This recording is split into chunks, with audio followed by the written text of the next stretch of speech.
Gold trusted gold buyers మీరు తాకట్టు పెట్టిన బంగారాన్ని విడిపించి ఈ రోజు ఉన్న మార్కెట్ ధరకు కొనబడను.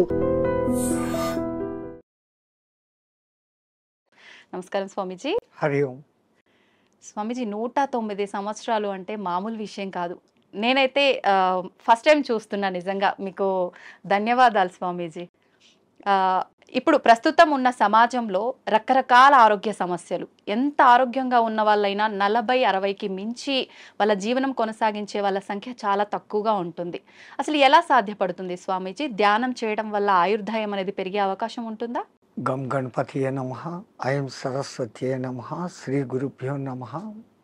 మా గురుగారైనటువంటి మహంత్ హిమాలయ గిరిజీ మహారాజ్ వారి పాదపద్మంలోని మనసులో స్మరించుకొని వీక్షిస్తున్న టీవీ ప్రేక్షకులకు శుభము మంగళము జరగాలని కోరుకుంటూ, మనిషి ఆయురార్థం మనిషి చేతిలోనే ఉంది.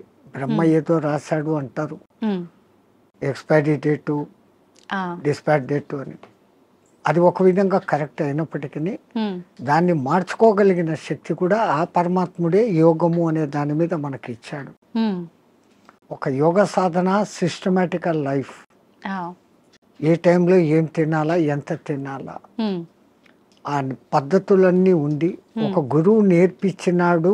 ఆ నేర్పించిన సిస్టమ్ ఈ రోజు వరకు తూచా తప్పకుండా పాటిస్తూ ఉంటే 109 కర్మ ఇంకా ఎన్నాళ్ళైనా బతకవచ్చు. మీకు అందరికి బాగా తెలిసి ఉంటుంది, ఒక 2 ఏళ్ల కింద పద్మశ్రీ అవార్డులు ఇచ్చినప్పుడు శివానంద అనే ఒక యోగా మాస్టర్ సరస్వతి ఘాట్ దగ్గర ఉంటాడు కాశీలో. ఈ రోజుకు యోగా నడుపుతున్నాడు ఆయన. ఆ యోగా చేస్తాడు. He's 124 years on the day which he's taking award. తీసుకున్నప్పుడు ఆయనకు 123, ఇప్పుడు 125. మీ లోపల ఇక్కడ లౌకికంలో తిరుగుతున్న వాళ్ళలో ఆయన మీకు కనపడతాడు. మహామహా యోగులు కొంతమంది వాళ్ళ వయసు ఇంత అని వాళ్ళకు తెలీదు, వాళ్ళ డిసిపుల్స్ కూడా తెలియదు. మరి హిమాలయాలలో ఉండి తపస్సులు చేసుకుంటున్న వాళ్ళు అట్లే ఉన్నారు. సో ఈ ఏజ్ను, ఈ కట్టెను, ఉపాధిని కాపాడుకునే రహస్యాలు గురువు ద్వారా వస్తాయి. ఆ గురువు చెప్పింది తూచా తప్పక చేసినప్పుడే అది స్టాండర్డ్గా ఉంటాయి. కానీ గురువు చెప్పాడు నేను చేయలేదు అంటే ఏం లేదు. మనకు ప్రాక్టికల్గా కావాల్సినంత ఉంది. వేదాలు, ఉపనిషత్తులు, పురాణాలు ఇన్ని ఉన్నాయి. కానీ ప్రాక్టికల్, థియరాటికల్ 112 ఉంది. ప్రాక్టికల్ ఎవరు చేస్తాడో వాడు ఇట్లే ఉంటాడు. ఓకే, అంటే ఇలా చేసిన వాళ్ళకి ఖచ్చితంగా సాధ్యపడుతుంది. ఎవరైనా బతికేది 120 ఏళ్ళ ఆయురార్థం అనేది పరమాత్ముడు ఇచ్చింది. మనంతకు మనమే ఒక 20 ఏళ్ళు పోగొట్టుకుంటున్నాం. ఎట్లా అంటే పెద్దవాళ్ళ దగ్గరికి పోయి మనం నమస్తే పెడితే ఆయన శతమానం భవతి అంటాడు. 120 ఏళ్ళు భవతి అనడం లేదు. అక్కడే 120 ఏళ్ళు పోయింది. ఈ ఉన్న 100 ఏళ్లలో 50 ఏళ్ళు నిద్ర, 15-16 ఏళ్ల వరకు ఏమీ తెలియని బాల్యం, 80-90 వచ్చినప్పటి నుంచి నట్టుబోట్లు లూజ్ అయ్యి అదొక 10 ఏళ్ళు. 100 ఏళ్ళు బతికినా దాంట్లో వాడి నిజమైన బతుకు 15-20 ఏళ్ళు మాత్రమే.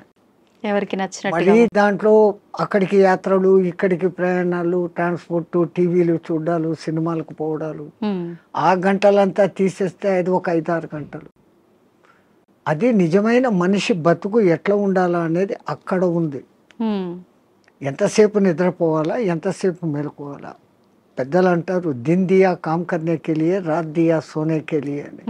పగలు పని చేసుకునేకి ఇచ్చాడు, రాత్రి నిద్రపోయేకి ఇచ్చాడు. మనం ప్రకృతికి విరుద్ధంగా రాత్రి అంతా 11-12 వరకు మేలుకుంటున్నాం. సూర్యోదయాన్ని చూడకుండా సూర్యోదయం అయినాక లేస్తాం. అప్పుడు లేచి స్నానాలు చేస్తున్నాం. మన పూర్వీకులు మనకు చెప్పింది బ్రహ్మ ముహూర్త స్నానం, అది దేవతల స్నానం. సరే నీకు అది వీలు కాలేదు, 4:30కి చేయి ఋషుల స్నానం, 5:30కి చేయి మనుషుల స్నానం, సూర్యుడు బయటికి వచ్చినాక చేసే స్నానం రాక్షస స్నానం.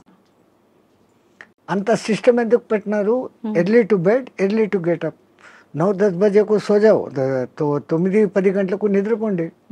3 గంటల వరకు 5:30-6 గంటల నిద్ర ఒక మనిషికి అది చాలు, సరిపోతుంది. మనం అట్లా చేయడం లేదు. రాత్రి 11-12 వరకు మేల్కొని పొద్దున్న 7 గంటలకు లేస్తా ఉన్నాం. సో అక్కడ కొంచెం దెబ్బ.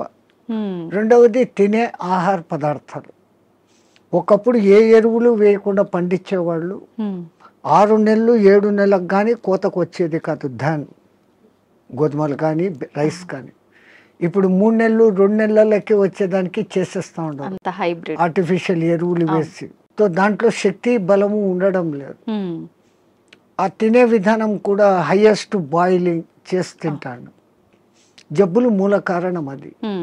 పరమాత్ముడు సృష్టించిన 84 లక్షల జీవరాశుల్లో ఏది కూడా ఉడికించి తినడం లేదు, ఫ్రిడ్జుల్లో పెట్టుకోవడం లేదు. అవి హ్యాపీగా ఉన్నాయి, కంటద్దాలు పెట్టుకోవడం లేదు, చోట్ మిషన్ పెట్టుకోవడం లేదు.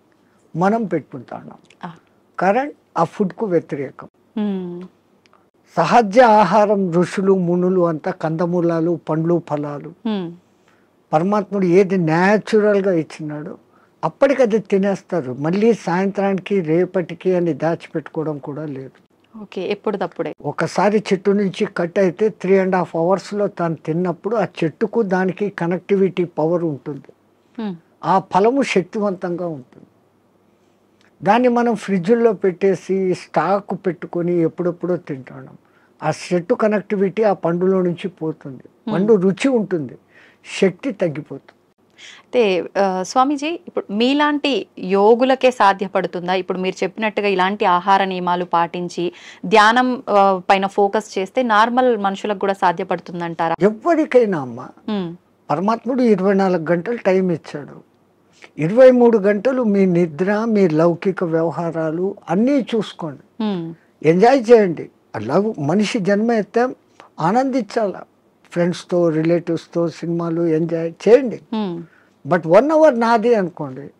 ఈ 1 అవర్లో ఒక ½ అన్ అవర్ బాడీ ఫిట్నెస్ ఎక్సర్సైజులు, ఒక్క 40-30 మినిట్స్ నేను ఎవరు అన్న ప్రశ్న వేసుకొని మీలోకి మీరు ప్రయాణం. అది ఆత్మధ్యానం అంటాం మేము. ఓకే, బయటికి గమ్మని కూర్చొని ఉంటాం. దానికి ఇంకా ఎన్నో పద్ధతులు ఉన్నాయి. ఒక విగ్రహాన్ని ఊహించుకుంటూ ఆ విగ్రహ మంత్రమే చదువుతూ భ్రమర కీటక న్యాయం అయిపోవడం ఒక విధానం. ఏది లేది నిరాకారాన్ని చూడాలా అనుకున్నప్పుడు ఆ నిరాకారాన్ని జ్యోతిగా భావించి చూడడం ఒక విధానం. ఆ జ్యోతి నాలోనే వెలుగుతుంది అనుకొని ఆ జ్యోతి దర్శనం కోసం తప్పిస్తూ తపన చేయటం ఒకటి. ఓకే, ఇట్లా విధానాలు వేరే వేరేగా ఉన్నాయి. మన ఋషులు మనకు 100 మార్గాలు చూపించారు. ఎవరికి ఏది అడాప్టబుల్లో, ఎవరికి ఏది సూటబుల్లో, ఎవరికి ఏది సులభంగా చేసుకోగల శక్తి ఉందో వాడు అది చేసుకుంటాడు. మనకు ఆ చాయిస్ ఇచ్చాడు పరమాత్మ. బట్ మనం యూటిలైజ్ చేసుకుంటలేదు. ఓకే. అయితే స్వామీజీ, ఇప్పుడు మీరు ఆధ్యాత్మిక మార్గం వైపు వెళ్ళటానికి, యోగిలా మారటానికి కారణం ఏంటి? మీ కుటుంబ నేపథ్యం ఏంటి? మాకు కుటుంబం అంటూనే లేదు. పరమాత్ముడి దయ, నా అదృష్టం, నా పూర్వజన్మ సుకృతం. నేను 2 ఏళ్ల పిల్లవాడిగా ఉన్నప్పుడు హరిద్వార్లో ఉన్న ఒక మేళాలో మిస్ అయినాను. మీరు జాతర ఉత్సవం అంటారు, అట్లా అక్కడ మేము మేళా అంటాం. ఆ మేళాలో మిస్ అయినాను. ఏ ప్రాంతం నుంచి వచ్చానో, నా కులం మతం ఏమి నాకు తెలియదు. బై మిస్టేక్ తప్పిపోయినానో, మా తల్లిదండ్రులకు బరువై నన్ను వదిలిపెట్టారో, ఏ కారణమైనా నాకేదో పూర్వజన్మ పుణ్యం ఉండబట్టి మా గురువుగారు అనే మహంత్ హిమాలయగిరి మహారాజ్ వారు తన స్థానం రుద్రప్రయాగ నుంచి ఆ మేళాకు వచ్చి ఉండి నన్ను చూసి చేరదీశారు. ఆయనే విద్యాబుద్ధులు చెప్పించారు. ఆ తర్వాత ఆయన దగ్గరనే 7.5 ఏళ్ళు శిష్యరికం చేసిన తర్వాత, డిగ్రీ అయిపోయిన తర్వాత ఆ మహానుభావుడు ఆ 7.5 సంవత్సరాలలో ఈ కుండలిని విద్య, యోగము, పురాణాలు, ఇతిహాసాలు, వేదము, ఈ సాధనాలు చెప్పి ధర్మ ప్రచారం నీ కర్తవ్యం. దేశం ఎట్లుందో తెలుసుకోవాలంటే ముందు పాదయాత్రతో దేశమంతా తిరిగిరా, చార్ధామ్ దర్శన్ అన్నారు. బడా చార్ధామ్ అని ఒకటి, చిన్న చార్ధామ్ అని 2 ఉన్నాయి. బద్రీ, కేదార్, గంగోత్రి అనేది చార్ధామ్ చోట. బడాది బద్రీ నుంచి పూరి జగన్నాథ్, రామేశ్వరం, ద్వారకా, ద్వారకా నుంచి స్వస్థానం అంటే ఒక్క కాశ్మీర్ విడిచిపెట్టి మిగతా మన దేశం అంతా ఒక చక్కర కొడతాం. ఈ పవిత్ర భారతదేశంలో ఎన్ని సాంప్రదాయాలు ఉన్నాయి, ఎంతమంది ఆహారపు అలవాట్లు ఉన్నాయి, ఎన్ని వాతావరణ పద్ధతులు ఉన్నాయి. ఈ ఉపాధికి అవన్నీ అకష్టం కావాలా. నాకు ఇదే కావాలా అన్నవాడు సన్యాసి కాదు. నాకు అన్న మాట వచ్చిందంటే నేను నీ దగ్గర అన్ని వదిలిపెట్టినానన్న మాటకు విరుద్ధం. సర్వం న్యాసం, నీ దగ్గర నేను పెట్టేశాను, ఓకే. నీవు నేను తప్ప ఏమీ లేదు అనేది సన్యాసం. మరి అటువంటిప్పుడు మళ్ళీ నాకు ఇది కావాలా, నాకు చపాతీలే కావాలా, నాకు ఏసీ రూమే కావాలా, ఇవన్నీ విరుద్ధం. సో ఈ విరుద్ధతకు ముందు ఈ శరీరాన్ని తయారు చేసేదానికి గురువులు ఆ సాధనలు నేర్పిస్తారు. పంచాగ్ని విద్య అని, జల ఉపన్యాసం అని, ఇట్లాంటి కొన్ని ఉంటాయి. అవి నేర్పటం మూలంగా చలి ఎండావానలకు ఈ శరీరం తట్టుకునే స్థితికి వస్తుంది. అలాగే ఆహారం విషయంలో 11-12 రోజులు తినకుండా కూడా అదే శక్తిగా ఉండే సాధన కొన్ని మంత్రాల మూలంగా ఇన్నర్ శక్తిని పెంచుకునే. మన చుట్టూ ఉన్న శక్తినే మనం దాన్ని పట్టుకోగలగడం. ఆ సాధనలు వాళ్ళు నేర్పిస్తున్నారు, దాన్ని చేసుకుంటూ పోతున్నాం.